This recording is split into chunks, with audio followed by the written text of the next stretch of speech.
তুমি কোথায় গেছিলে? ফিশ যে পেয়েছো সবাইকে বলো, সবাই তো বুঝতেই পারলো না ফিশ পেয়েছি। বলবে না?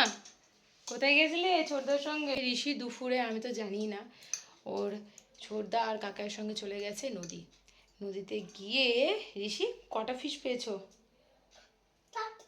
তাতে ওই যে বললো আপনাদেরকে অনেকটা ফিশ পেয়েছে সত্যি আজকে।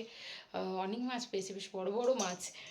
কাকু তো দিচ্ছিলো, তো আমি তো আর মাছ কাটতেও পারি না, বাঁচতেও পারি না, বললাম তুমি সব ঠিকঠাক করে আমাকে তারপরে দেবে। আর এদিকে এনার ভীষণ খিদে পেয়ে গেছে, ভাত খেতে বসে পড়েছে।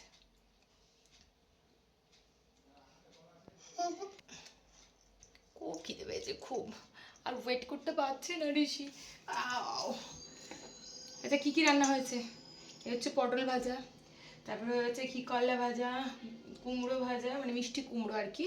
তার সঙ্গে রয়েছে আলু সেদ্ধ, বড়ি ভাঙা, টমেটো দিয়ে আমের চাটনি, আর ডাল আর ঘি।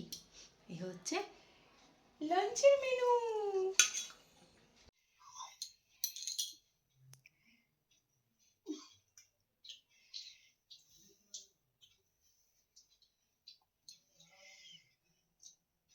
বড় মার কীরকম আদর খাওয়া হচ্ছে দেখুন।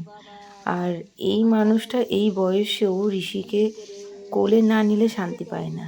কিছু হতে না হতে বলবে এসো বাবা কোলে বসো। যাই হোক, এখন চলছে বড় মার আদর খাওয়া।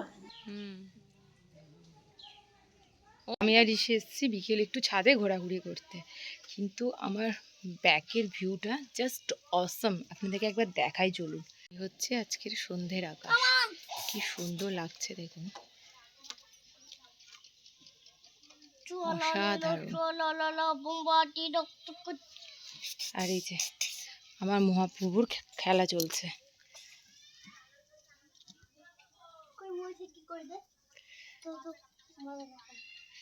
বৈশাখীকে মারবে বলে খোঁজা চলছে। চলো এবার ঠাকুরকে সন্ধে দেখাবো। এদিকের আকাশটাও খুব সুন্দর, চলো। আর ওই দূর আকাশে এক ফালি চাঁদ উঠেছে, অসাধারণ আজকের সন্ধ্যের আকাশটা। কিন্তু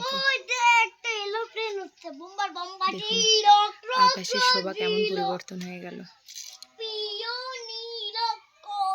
সেই বিকেল থেকে কারেন্ট নেই, যদিও আমাদের ছিল, কিছু বাড়িতে ছিল, কিছু বাড়িতে নেই।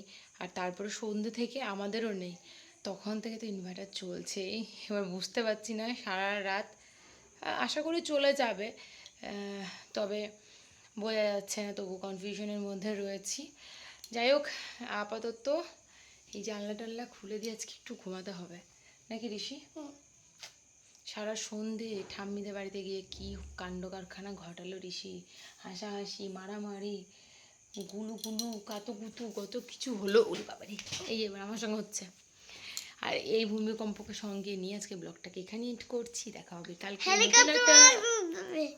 ব্লগকে সঙ্গে নিয়ে। So bye bye everyone, good night.